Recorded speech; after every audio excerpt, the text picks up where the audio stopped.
Melanjutkan dari cerita sebelumnya. 701 menginjak telapak kakinya sebagai isyarat. Segera monster Void Taisu membuka pertahanannya dan bergegas keluar dari sini dengan paksa. Karena kalian sudah datang ke sini, tentu saja akan sangat lancang untuk pergi begitu saja.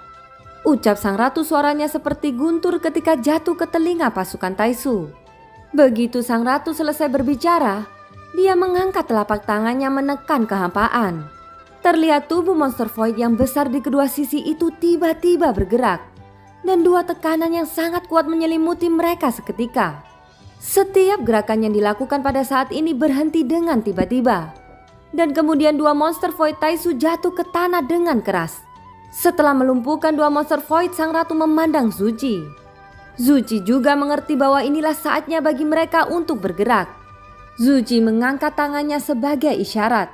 Segera ratusan ribu pasukannya bergerak seperti binatang buas. Tentu saja juga menyertakan ratusan pasukan yang menunggangi binatang buas. Apakah itu barisan udara dan barisan darat milik kuil pemburu dewa? Semuanya menggempur pasukan Taisu. Hanya ada 20 orang di kelompok Taisu. Bahkan jika kekuatan mereka diberkati oleh armor dewa palsu, yang mungkin sebanding dengan langkah ke-8 dari Kaba dan Kaisar, ketika menghadapi jumlah pasukan perkasa semacam ini akan selalu ada saatnya kekuatan akan mengering. Tapi jelas pertempuran tidak berakhir secepat yang diharapkan. Dua monster Void Taisu memiliki lapisan perlindungan energi emas di sekelilingnya. Sisik yang tak terhitung jumlahnya di tubuhnya terbang keluar menjadi gurita kecil yang tak terhitung jumlahnya. Mereka meraung dan langsung meledakkan diri. Ledakan diri dari gurita yang tak terhitung jumlahnya juga memicu jeritan melengking. Menghadapi pemberontakan Zuchi, pasukan Taisu tidak menyadari apa yang terjadi. Mereka hanya merasa terjebak dalam rencana. Tidak ada keraguan tentang kekuatan tempur dari ratusan ribu orang di pihak kuil pemburu dewa. Meskipun gurita yang tak terhitung jumlahnya dapat mencegah, di tengah langit saat ini pembentukan awan mata langit telah memadat. Sebuah mata raksasa diuraikan oleh rune dalam formasi. Kemudian energinya memadat dan mengalir menuju monster Void Taisu. Tentu saja kedua monster Void juga bukan vegetarian. Mulutnya yang besar memadatkan energi menjadi bola merah. Itu meledak ke arah seberkas cahaya yang berasal dari formasi awan mata langit. Cahaya keemasan yang keluar dari mata langit bertabrakan dengan bola merah dari mulut monster Void Taisu. Ledakan dahsyat itu disertai dengan gelombang kejut yang dipenuhi kekuatan penghancur. Terlihat 3 serangan membentuk konfrontasi di udara. Tetapi konfrontasi ini tidak berlangsung lama. Kuil pemburu dewa mengirimkan sinar energi dari tubuh mereka ke dalam formasi awan mata langit. Segera kekuatan formasi besar meningkat tajam. Secara paksa menghancurkan 2 bola merah dari 2 monster Void Taisu. Dengan ledakan keras sinar cahaya menabrak mulut monster Void Taisu. Sosok besarnya terguncang dengan liar dan pukulan ini menghancurkan penutup pelindungnya. Segera pasukan perkasa dari kuil pemburu dewa bergegas menuju 20 pasukan Taisu. Meskipun 20 orang Taisu kuat, tetapi jumlah mereka kalah mutlak oleh ratusan ribu pasukan kuil pemburu dewa. Sampai pertahanan baju besi benar-benar hancur, baru kemudian wujud asli mereka terungkap. Di bawah armor besi itu mereka para Taisu hanya seorang dengan kekuatan Doshan. Mereka dihancurkan menjadi berkeping-keping, diikuti dengan jeritan tragis yang bergema di kehampaan. Selain itu kekuatan 2 monster Void Taisu ditekan oleh sang ratu, sehingga tidak dapat mensupport kekuatan. Kekalahan di pihak Taisu tidak bisa dihindari. Tidak peduli seberapa keras mereka berjuang, pada akhirnya mereka jatuh satu persatu. Bahkan jika beberapa Taisu yang lebih kuat membunuh beberapa tentara kuil pemburu dewa, para tentara pemburu lainnya akan terus datang seperti air pasang, tanpa memberi pasukan Taisu kesempatan untuk bereaksi atau pulih. Pada saat ini satu monster Void Taisu mengeluarkan raungan keras. Terlihat jantung merahnya yang berdetak tiba-tiba meledakkan cahaya merah. Itu langsung menutupi armor dewa palsu dari orang-orang yang tersisa.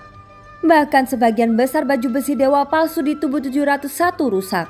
Hanya ketika cahaya merah keluar dari jantung monster Void, baru kemudian baju besi dewa palsu di tubuhnya mulai memadat kembali. Semuanya, mari kita lakukan pengorbanan terakhir. Pertempuran ini dirancang untuk kita, ucap 701 memegang senjata dengan terengah-engah. Jelas di bawah baju besi itu dia menderita luka serius dan siap mati dalam pertempuran. Dia melihat ratusan ribu pasukan perkasa dari kuil pemburu dewa meraung dari segala arah. Bahkan jika dia harus mati, dia akan melakukan yang terbaik untuk martabat terakhirnya. Kekalahan sudah dipastikan, kecuali jika bala bantuan tiba. Hanya itu satu-satunya harapan mereka. Benar saja pada saat ini ada ledakan di kehampaan. Saat berikutnya kehampaan hutan belantara abadi tiba-tiba terpelintir. Kemudian langsung terkoyak oleh seberkas cahaya yang kuat dan membentuk lubang cacing besar. Setelah lubang cacing terbentuk, seberkas cahaya tersapu keluar ke arah pasukan tentara kuil pemburu dewa. Pada saat kritis ini formasi awan mata langit tiba-tiba berbalik dengan sigap memblokir seberkas cahaya. Dengan keras keduanya bertabrakan menjadi ledakan dahsyat. Gelombang kejut mengganggu pasukan kuil pemburu dewa. Tetapi itu lebih baik daripada sinar cahaya yang menyapu mereka. Jika tanggapan Zuchi terhadap sinar cahaya barusan sedikit lebih lambat, itu pasti akan menimbulkan banyak korban pada pasukannya. Dari sini dapat dilihat bahwa Zuchi memang layak menjadi master kuil pemburu dewa. Dia bisa memimpin begitu banyak pusat kekuatan abadi, mengontrol dan mengendalikan situasi pertempuran dengan sangat cermat. Zuchi segera memberi perintah dan ratusan ribu pasukan mundur dengan cepat. Tidak ada yang berani gegabah karena mengejar kemenangan. Meskipun saat ini mereka berada di atas angin, tetapi begitu mereka mendapat perintah, mereka tidak ragu-ragu untuk segera mundur. Cara kuil pemburu dewa bertahan dan menyerang memang layak untuk menjadi kekuatan terkuat di alam Xuanyin saat ini. Eksekusi yang tepat juga merupakan bagian yang sangat penting dari perang. Pada saat ini di lubang cacing kehampaan ada kepala besar menonjol keluar. Jelas bahwa bala bantuan Taisu Void telah muncul. Melihat ke sepanjang kepala monster Void Taisu yang perlahan keluar dari lubang cacing, ada banyak sosok yang berdiri di punggungnya. Kali ini jumlah mereka tidaklah kecil. Angka mereka kurang lebih mencapai 10.000. Sepertinya kali ini Taisu juga memberangkatkan pasukan mereka yang sebenarnya. Puluhan ribu eksistensi Taisu merupakan skala yang belum pernah terjadi sebelumnya. Jelas Taisu juga serius dan mereka merasa terancam.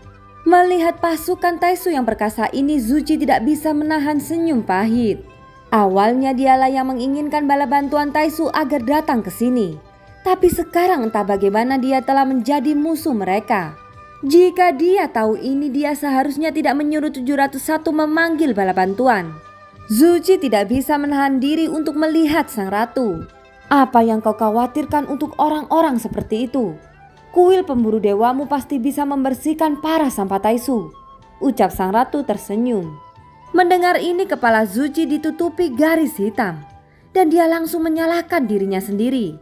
Di lubang cacing kehampaan saat ini, setelah monster void pertama muncul, ternyata monster void kedua juga berenang keluar. Ekspresi Zuchi tiba-tiba menjadi suram ketika dia melihat ini.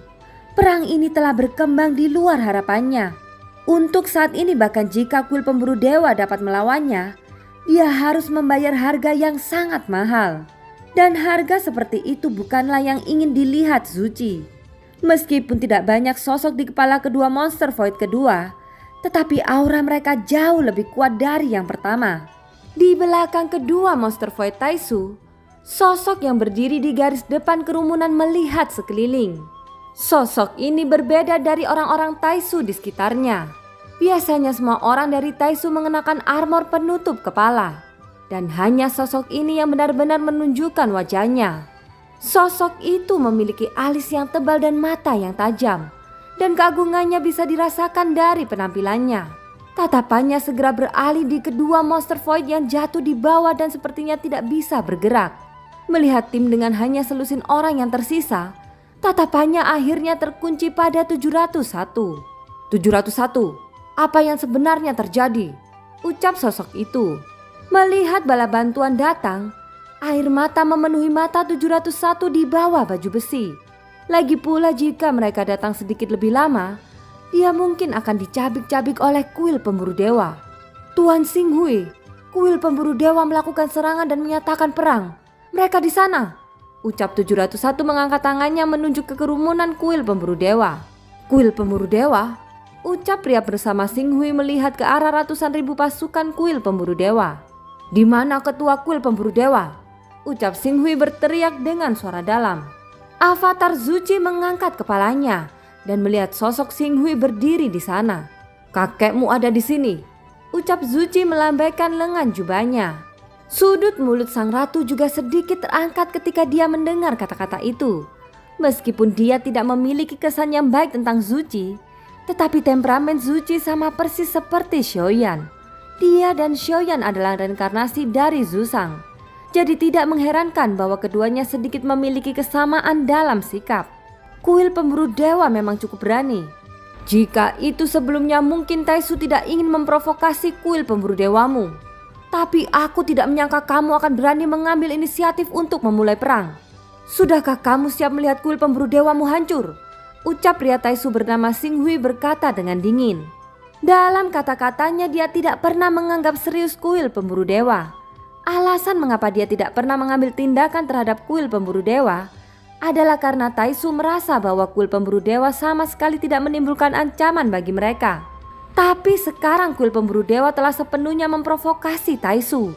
Dan kali ini secara langsung membuat hubungan di antara mereka tidak dapat diperbaiki. Sebelumnya kuil pemburu dewa dan Taisu tidak memiliki gesekan. Dan mereka menjaga jarak satu sama lain. Tanpa diduga dalam sekejap mereka mencapai titik di mana kedua belah pihak harus berperang. Zuchi lalu berkata, hanya mengandalkan bajingan sepertimu yang memakai cangkang kura-kura sebenarnya ingin menghancurkan kuil pemburu dewaku? Sungguh lelucon, ucap Zuchi berkata dengan jijik. Xinghui berhenti berbicara omong kosong. Dengan lambaian lengan jubahnya, puluhan ribu orang di punggung Monster Void siap bertarung. Meskipun kuil pemburu dewa memiliki keunggulan absolut dalam jumlah, tetapi para Taisu tidak keberatan. Pihak Taisu jauh lebih kuat dalam hal kekuatan, sedangkan kuil pemburu dewa jauh lebih unggul dalam hal jumlah. Siapa pemenangnya akan ditentukan. Kuil pemburu dewa yang memiliki ratusan ribu orang mayoritas dari mereka masih dewa perang. Zuchi hanya memiliki keabadian kaisar hanya kurang lebih 5.000 orang. Dan eksistensi keabadian kaisar di atas langkah keempat tidak lebih dari 500 orang. Jadi dalam konfrontasi nyata, bahkan jika kuil pemburu dewa dapat bersaing dengan mereka, tidak dapat dihindari untuk membayar harga yang sangat mahal. Begitu pertempuran ini dimulai, itu juga akan menjadi pertempuran terbesar di alam Xuanyin sejak 10.000 tahun. Perang dengan begitu banyak keabadian kaisar yang berpartisipasi hanya terjadi di zaman kuno. Sang ratu, ucap Zuchi menoleh ke samping. Awalnya dia ingin menemukan sang ratu dan setuju untuk bergabung. Tetapi ketika Zuchi menoleh ke samping, dia mendapati bahwa sosok sang ratu telah menghilang tanpa alasan. Wajah Zuchi membeku. Sepertinya dia telah ditipu oleh sang ratu. Jelas bahwa rencana kedua belah pihak adalah bersama-sama menyerang sang ratu. Tapi sekarang kenapa kebencian ditransfer ke mereka berdua seperti ini? Zuchi bereaksi dan segera berbicara. Tunggu, ini semua salah paham. Kita semua diplot oleh Ratu Chen Xianyuan. Kita seharusnya bergabung untuk membunuhnya, ucap Zuchi buru-buru berkata. Ekspresi pria Taisu Xinghui suram. Dia merasa bahwa pihak lain menggodanya sebagai orang bodoh. Jadi kata-kata Zuchi secara tidak langsung semakin membuat Xinghui marah. Dengan lambaian lengan jubahnya, semua orang di pihak Taisu terangkat ke udara. Pada saat yang sama Monster Void Taisu memberi mereka berkah kekuatan yang berbeda, yang langsung meningkatkan kekuatan tempur 10.000 orang ini ke tingkat yang lebih tinggi. Sialan, ucap Zuchi mengutuk marah. Dia mengatakan dalam hatinya bahwa sang ratu itu penuh tipu muslihat. Mengapa dia harus mempercayai kebohongannya? Hati Zuchi tidak stabil ketika dia berhadapan dengan sang ratu. Seolah-olah Zuchi sudah disihir ratu tanpa sadar. Ini juga semacam kekuatan. Sekarang setelah dia membuat langkah besar, jelas bahwa pertempuran melawan Taisu tidak dapat diubah. Tetapi masih belum pasti apakah sang ratu menipunya atau tidak. Jika sang ratu benar-benar tidak bergerak dalam pertempuran ini, kuil pemburu dewa pasti akan dipukuli habis-habisan oleh Taisu. Meski lawannya hanya 10.000 orang, kekuatan pihak lawan jauh lebih kuat dari segi individu. Untungnya kekuatan kuil pemburu dewa bukan pada individu. Sebaliknya mereka semua menyatu menjadi formasi awan mata langit. Wajah Zuchi menunjukkan keseriusan. Segera dia membentuk segel rumit dengan kedua tangannya. Formasi awan mata langit di udara muncul kembali dan formasi awan besar berputar membentuk mata. 2/3 dari ratusan ribu pasukan kuil pemburu dewa bergerak mundur. Dan segera kekuatan mereka mengalir menuju awan mata langit. Lalu formasi besar itu berputar dan semua kekuatannya berkumpul menuju puluhan ribu orang di baris depan. Aura puluhan ribu orang dari kuil pembicaraan dewa tiba-tiba meningkat. Jelas Zuchi tidak lagi mengandalkan kekuatan kelompok. Jika masih mengandalkan taktik kerumunan, itu pasti akan memakan banyak korban. Saat ini Zuchi hanya mengirim pasukan elit untuk berperang. Di bawah kepemimpinan Zuchi, kuil pemburu dewa tidak pernah mengalami kekalahan. Kemenangan selalu ada di tangan mereka. Itu sebabnya Zuchi mampu memenangkan hati orang-orang. Keputusannya yang luar biasa dalam mengendalikan perang sudah diakui oleh semua orang. Pada saat ini meski jumlah orang di kuil pemburu dewa menurun tajam, masih ada puluhan ribu yang masih beberapa kali lipat lebih banyak dari pasukan Taisu. Pertempuran ini tidak akan berakhir dalam waktu singkat. Zuchi tidak tahu kebenaran dari apa yang dikatakan sang ratu, tetapi menilai dari kekuatan yang ditunjukkan Taisu saat ini sudah cukup menjawab keraguan Zuchi. Mereka di sini untuk sumber daya. Dengan cara itu mereka pasti akan menyerang kuil pemburu dewa cepat atau lambat. Kuil pemburu dewa sudah menggunakan kekuatan tempur puncaknya dan Taisu hanya mendatangkan 10.000 orang. 10.000 orang ini semuanya sudah menjadi keabadian kaisar. Harus dikatakan bahwa bahkan kuil pemburu dewa tidak memiliki eksistensi keabadian sebanyak itu. Untungnya Zuchi juga tahu bahwa kekuatan orang-orang Taisu ini semuanya berasal dari armor dewa palsu. Dan kekuatan mereka bukan milik mereka asli. Jadi meskipun mereka memiliki kekuatan dari keabadian langkah kelima, jika mereka benar-benar menghadapi level yang sama, secara alami keabadian langkah kelima yang asli akan lebih baik. Zuchi juga tahu tentang Taisu secara diam-diam. Dan baju besi dewa palsu bukanlah rahasia. Lebih tepatnya sumber kekuatan mereka tidak mudah disembunyikan. Semuanya dengarkan. Jangan pertahankan kekuatanmu. Cobalah untuk membentuk kelompok dengan yang lainnya sebanyak mungkin. Dan bunuh musuh pada level yang sama. Satu hal yang pasti adalah Taisu tidak bisa menang menghadapi lawan di level yang sama, ucap Zuchi. Puluhan ribu orang saat ini sangat bersemangat. Dan semangat juang mereka akan saling mempengaruhi. Dengan Zuchi sebagai komando, mereka tidak pernah merasa akan kalah dalam pertempuran. Mereka semua memiliki tekad untuk menang. Di hutan belantara abadi, kedua belah pihak bergegas maju dengan keras. Menggunakan udara sebagai medan perang dan pertempuran langsung pecah. Dengan pertempuran skala jika ruangannya tidak cukup stabil, bahkan bisa menyebabkan kehampaan pecah. Seluruh hutan belantara abadi yang awalnya cukup sunyi kini ditutupi oleh hiruk pikuk suara manusia.